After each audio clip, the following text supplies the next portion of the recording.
material objects, not as immaterial selves that own or have or operate a body, a material body, but as just themselves material objects. So let's think of naturalism as including materialism with respect to these creatures and to us. And in fact, all the naturalists I know, I think, are materialists. Okay, so what a person is identical with her body or some part of it. So supposing materialism is true, what sort of thing would a belief be? What kind of thing would a belief be?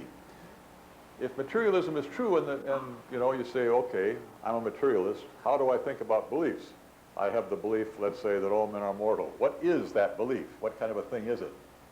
Well, what kind of a thing is it? About the only thing it seems that it could be would be something like a kind of complex neural event of some kind, maybe in my brain or in my nervous system anyway, a complex neural event or structure in my brain involving lots of neurons connected together and functioning together, sending messages down cables of neurons, say efferent nerves, maybe these efferent nerves terminating at a muscle, causing the muscle to contract and causing my arm to go up or causing some other piece of behavior, all right? That's the sort of thing a belief would have to be, a complex neural structure, okay? Well now, and here's the hardest part of this lecture. I'm sorry about this, but it's not my fault. Again, I mean, nothing's my fault. A belief will have to have two different kinds of properties, I'm going to say first. And then I'm going to say second, we have to think about by virtue of which of these two kinds of properties beliefs cause behavior, all right? So first, beliefs have two separate kinds of properties. On the one hand, a belief will have neurophysiological properties. A belief, you recall, is this complicated structure of neurons clicking away, firing away together, related in various fashions. They have neurophysiological properties, this structure will have. And these neurophysiological properties will, so to speak, specify how many neurons there are in this belief, how they're connected, which ones are connected with which other ones, what the rate of fire is in various parts of the whole structure, how the rate of fire, you know, these neurons fire, produce electrical signals, how the rate of fire in one part changes given a change in the rate of fire in some other part, how the rate of fire in the whole thing or in certain parts of it changes depending on input from other such neural structures or events, that sort of thing. Those will be neurophysiological properties, right?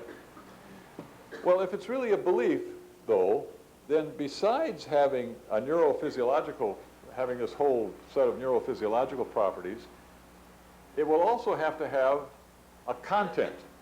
It'll have to be the belief that P for some proposition P. Maybe the proposition that all men are mortal, maybe the proposition that Iowa City is in eastern Iowa, maybe the proposition that there once was a brewery where the New York Metropolitan Opera House now stands, okay? So it'll have to be related to one specific proposition, which proposition will be the content of the belief. It'll have to be the belief that P for some proposition P.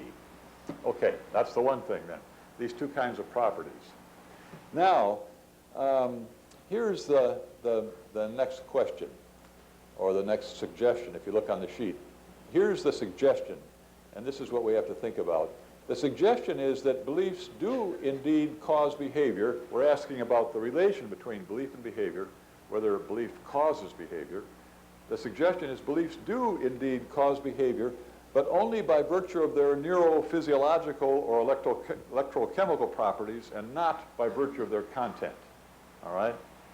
Okay, first, well, what is this causing by virtue of, right? Well, imagine that I throw a brick through a window, or if you think that's not a properly dignified activity for an aging professor such as myself, imagine that you throw a brick through a window. By virtue of what does the brick cause the window to break? Well, it's by virtue of its weight, by virtue of its mass, and its velocity. It's by virtue of those properties that it causes the window to break. It's not by virtue of the color of the brick. It doesn't matter what color the brick is. It's not by virtue of the fact that it's Sam's pet brick or pet rock. That doesn't matter either. I mean, it'll break the window the same way whether or not it's Sam's pet brick or Sam's pet rock. Not by virtue of where this brick was 5 years ago. That doesn't matter. So the brick has lots and lots of properties that are irrelevant to its breaking the window, to its causing the window to break. The ones that are not irrelevant are the ones by virtue of which it causes the window to break. All right? And so the suggestion here is that the content of the belief we're talking about is really irrelevant to its causal role in causing behavior. It doesn't matter what that content is. All that counts are those neurophysiological properties. If it had the same neurophysiological property but a totally different content, maybe even the denial of the content it does have, if it had the same neurophysiological properties but a totally different content, it would still make the same contribution to behavior. That's the thought. Okay? Now, that's totally clear. I hereby declare that totally clear. Okay. Okay. Well, now, suppose that's true. The first thing to see here is this. If you do accept materialism about minds, then it's really hard to see any alternative to this suggestion. It's really hard to see how content could get involved in the causal chain leading to behavior, because it just seems that what causes behavior are, say, neural impulses that cause a given muscle to contract, and what causes those neural impulses will be other neurophysiological properties of various structures. But content doesn't get a chance to get its finger into this pie. And it doesn't really matter what the content is. It's hard to see how it could matter given materialism. So if this suggestion is true, if beliefs do cause behavior, but only by virtue of their electrochemical properties, neurophysiological properties, and not by virtue of their content, well then, beliefs, the content of beliefs will be invisible to evolution. Evolution works on behavior, but if belief doesn't get involved, the content of a belief doesn't get in the causal chain that leads to behavior, then evolution can modify structures in the direction of having more adaptive neurophysiological properties, but it won't modify structures in the direction of having true content as opposed to false content. Natural selection doesn't care about the truth value of the content. Okay. So then at the bottom of the page 2 there, if this suggestion is right, the content of belief would be invisible to evolution, and then the fact that these beliefs, or rather the processes that produce these beliefs, arose during the evolutionary history of these beings would confer no probability at all on the idea that the beliefs are mostly true, or mostly nearly true, rather than wildly false. Indeed, the probability of their being mostly true would have to be estimated as very low. The probability that a randomly chosen large set of propositions contains vastly more true beliefs than false beliefs, as would have to be the case if their faculties were reliable, that probability is low. So if you think about a given such belief, what you know about that belief is that it's got neurophysiological properties that are adaptive, and it's got the content. And then you ask, well, what's the probability that the content is true, given that the neurophysiological properties are in fact adaptive? And that's got to be something like 50-50. It might be true, it might be false. It could be either. It doesn't really matter as far as the adaptivity goes, right? So then the probability that, say, 3/4 of a large set of beliefs, say a set of 1,000 beliefs, the probability that 3/4 of them will be true, given that the probability of any one of them being true is a half, is going to be very, very low.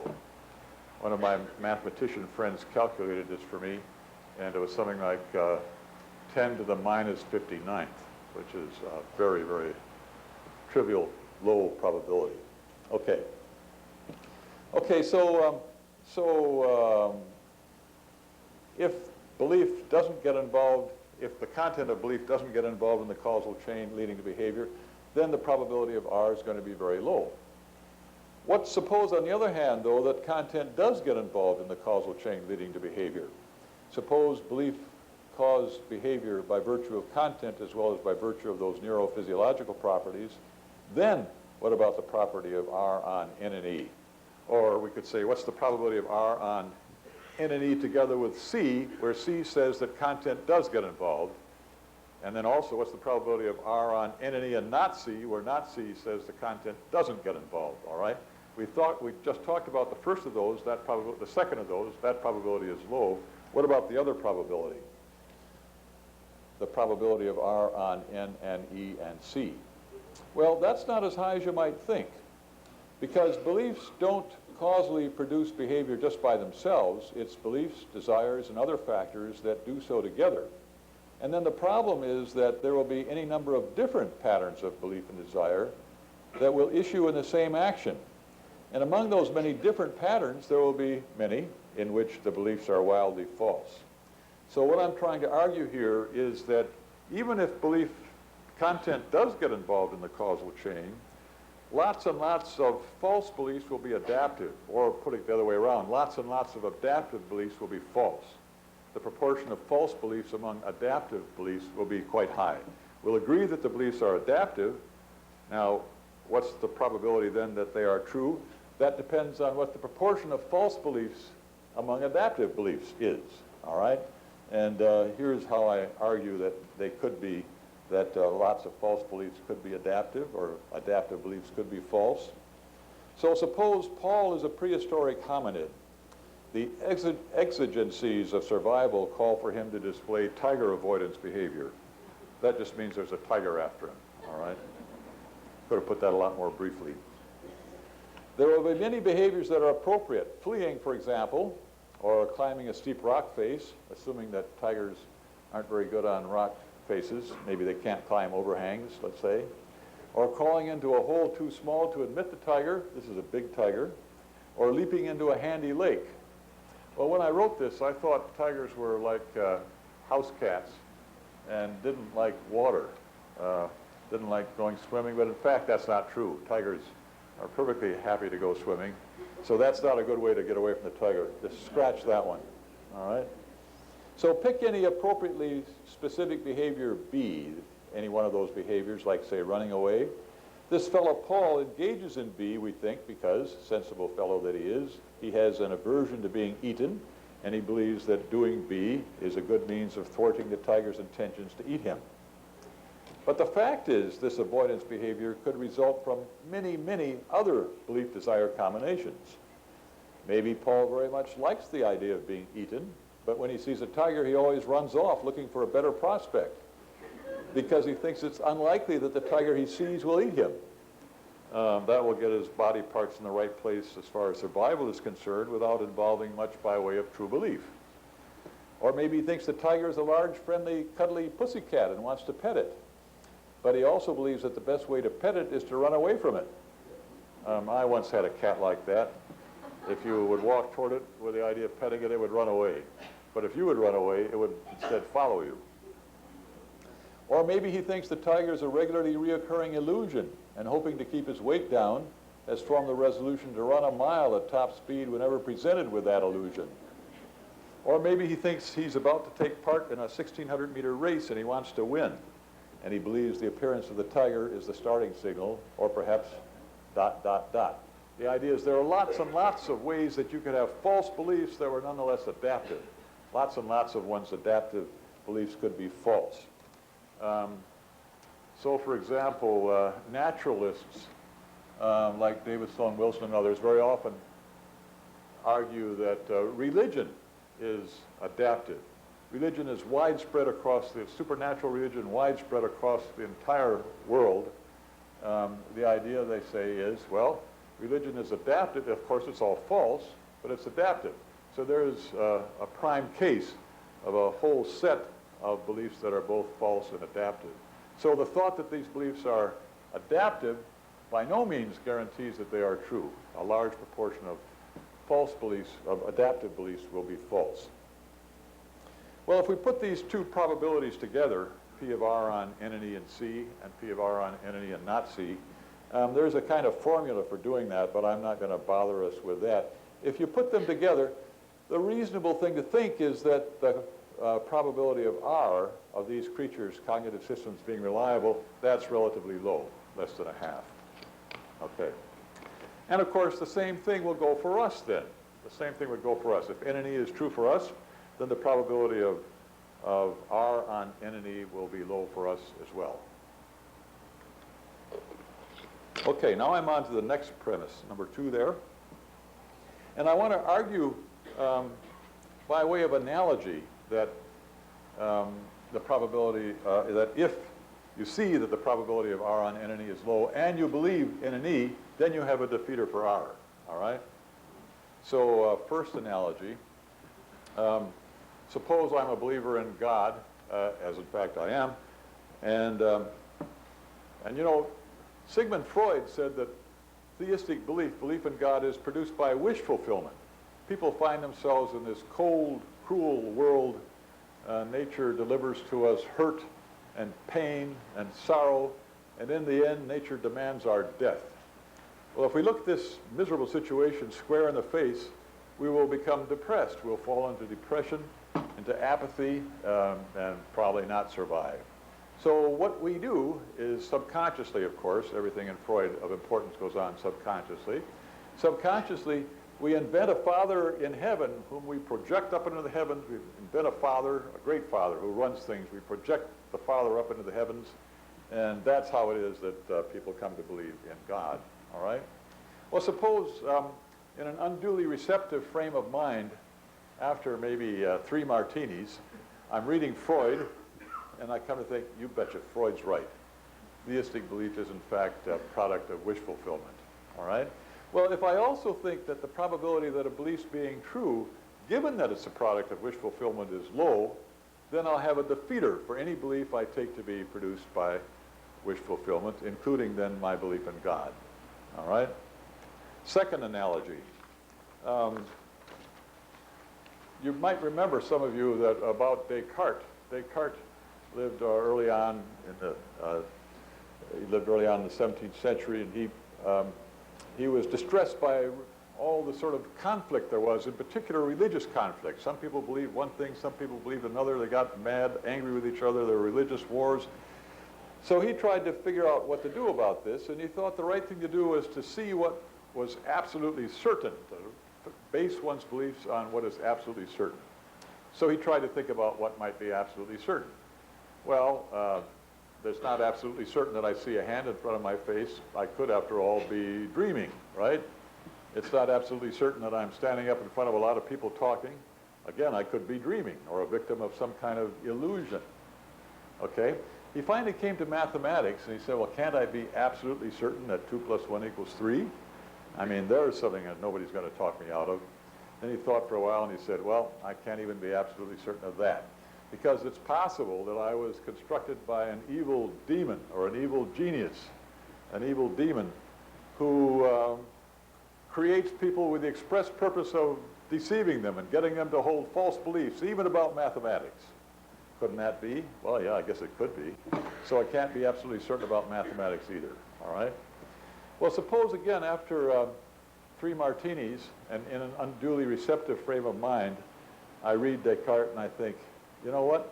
I think my friend Mick was created by such an evil demon. Well, then I've got a defeater for anything Mick tells me, right? I won't believe anything Mick says unless I've got independent evidence for it. And then suppose things go a little further, you know, I have another martini and I say, you know what? I think I was created by such an evil demon too, all right? Well, then if I think the probability that my cognitive faculties are reliable is low, given that I was created by such an evil demon, I will have a defeater for R, for the proposition that my cognitive faculties are reliable. Okay. Okay, well, there's another example, brain and vat. I mean, the contemporary version among philosophers of Descartes' evil demon is the thought that you might have been captured by Alpha Centaurian super scientists who have removed your brain from your skull and put it in a vat of nutrients and kept it artificially alive in that vat of nutrients, and have inserted various electrodes into it, which are connected with their Macintosh computer, so they could type in whatever they want you to experience and believe. All right, same kind of thing. Same thing for mad cow disease. Okay. But now suppose we return to the person convinced of N and E who sees that P of R on N and E is low. he's in the same position with respect to R as is the above believer in God. He's in the same condition as the person who comes to think that she's been created by that Cartesian evil demon. So he or she has a defeater for R, and a good reason for being agnostic with respect to it. Well, now I've talked about the first two of these premises, and all that remains is the last one, which is a good idea, which is good. Okay, so here's the argument then, that it's irrational to believe N and E. The probability of R on N and E is low. If you accept N and E and see that that probability is low, you have a defeater for R, and therefore for any other belief B that you might hold. If you have a defeater for R, then you have a defeater for any other of your beliefs, because any other of your beliefs will be produced by cognitive faculties which are such that you have a defeater for the belief that those faculties are reliable. You have a defeater for the reliability of those faculties, all right? But one of the beliefs that you hold is N and E itself. So one who accepts N and E has a defeater for N and E, a reason to doubt it or to be agnostic with respect to it. If she has no independent evidence, then the rational course would be to reject belief in N and E. If she has no independent evidence, N and E is self-defeating and hence irrational. Well, there's one further little epicycle or fillip, but I'm going to skip that because the hour is getting late. So I'll skip the next couple of paragraphs and go to the one that starts this way. One who contemplates accepting N and is torn, let's say, between N and theism should reason as follows. If I were to accept N, I would have good and undefeated reason to be agnostic about N, so I should not accept it. This is an argument for the irrationality of N, not for its falsehood. The traditional theist, on the other hand, has no corresponding reason for thinking that P of R on N and E is low. She may indeed endorse some form of evolution, but if she does, it will be a form of evolution guided and orchestrated by God. And qua traditional theist, qua Jewish, Muslim, or Christian theist, she believes that God is the premier knower and has created us human beings in his image, an important part of which involves his giving us what's needed to have knowledge, just as he does. The conclusion to be drawn, therefore, is that the conjunction of naturalism with evolutionary theory is self-defeating. It provides for itself an undefeated defeater, and that means that it can't rationally be accepted. Thank you.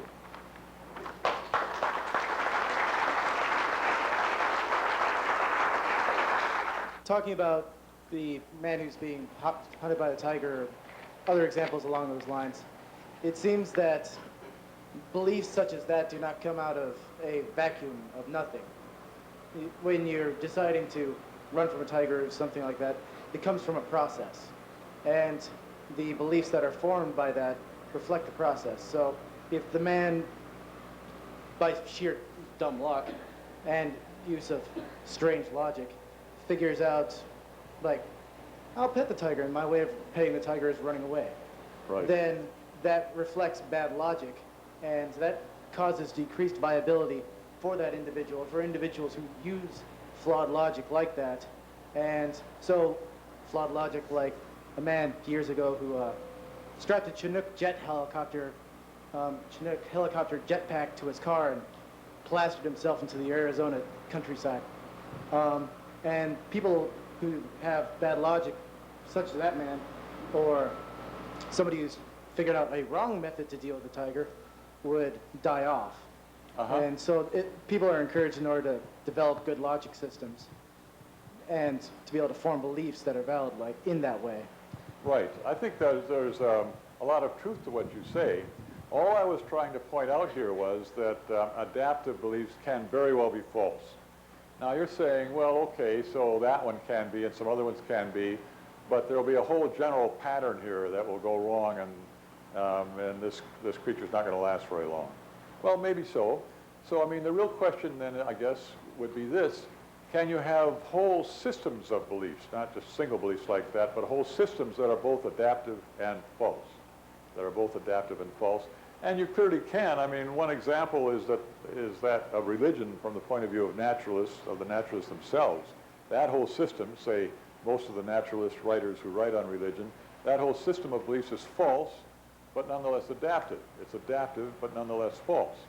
Or you can, if you want, you can imagine, you can just think about lots of other whole sets of beliefs. During the Second World War, for example, we were all told constantly and over again that the Germans and the Japanese were totally wicked. I mean, they just didn't have a single redeeming feature. They liked nothing better than beating up old ladies or shooting people just for the fun of it, and so on and so on. We were told these things. Lots of us believed them.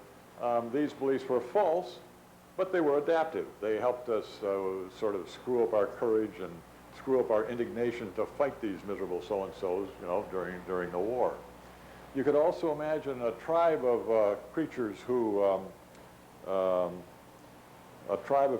think everything is a witch, or let's look at it again from the naturalist point of view, who think everything is a creature created by God.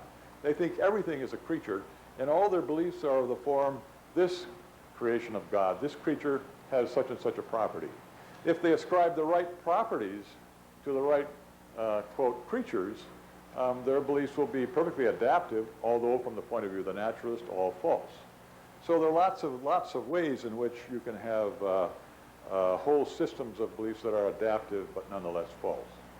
It's not clear, really, that more adaptive beliefs are true than are false. I mean, it looks like for every true adaptive belief you come up with, one could come up with a false adaptive belief that would be adaptive in the same circumstances, but the belief would be false.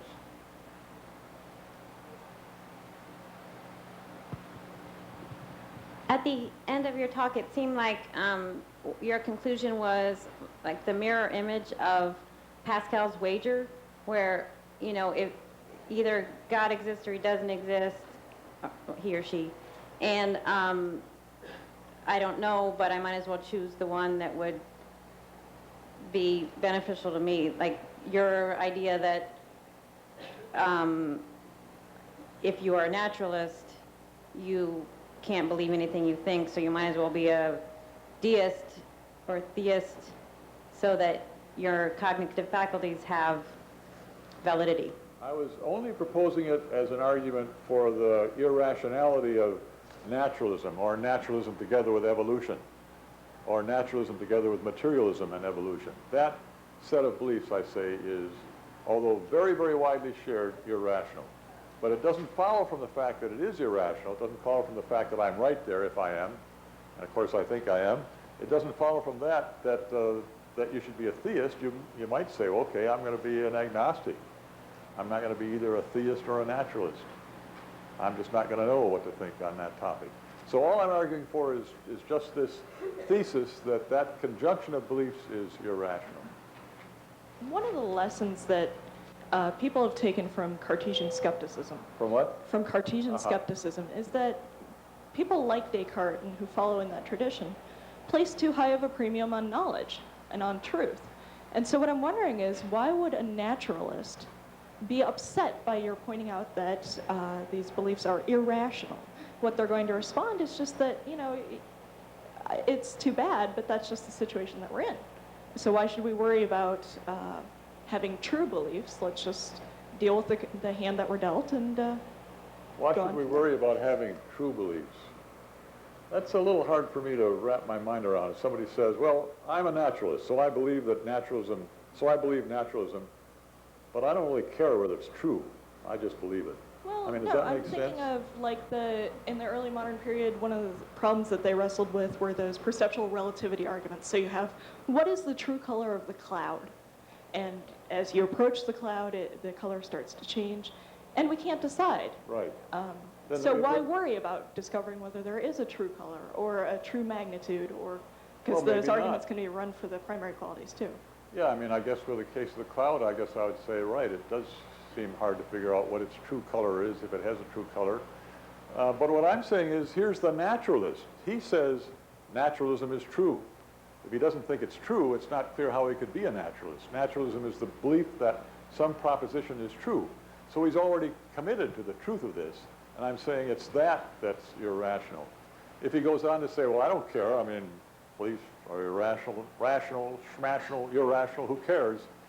Okay, I guess I won't talk with him anymore. I'll find somebody else to talk to. But you don't find any naturalists, any actual, real, living naturalists that talk that way. At least I haven't run into any. A question or comment with regard to what's on the extreme bottom right of page 2, namely that if you accept naturalism, the content of belief would be invisible to evolution. My comment is related to Evans. I think you're taking a very literal form of materialism there. A very what? A very literal. Liberal? Literal. Literal. Okay. In fact, the question of what is being selected, the argument about levels of selection, has proceeded among evolutionary biologists, independently of philosophers, for quite a long time. For example, Richard Lewontin considered this at great length.